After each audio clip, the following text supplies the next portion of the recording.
Right, ఇక రాష్ట్రానికి భారీ వర్ష సూచన చేసింది ఐఎండీ. ఇవాల్టి నుంచి 4 రోజులు రాష్ట్ర వ్యాప్తంగా భారీ వర్షాలు కురిసే ఛాన్స్ ఉందన్నారు వెదర్ ఆఫీసర్లు.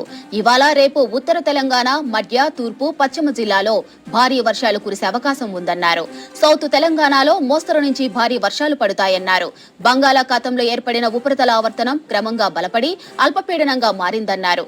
దీని ప్రభావం రాష్ట్ర వ్యాప్తంగా ఉంటుందన్నారు అధికారులు.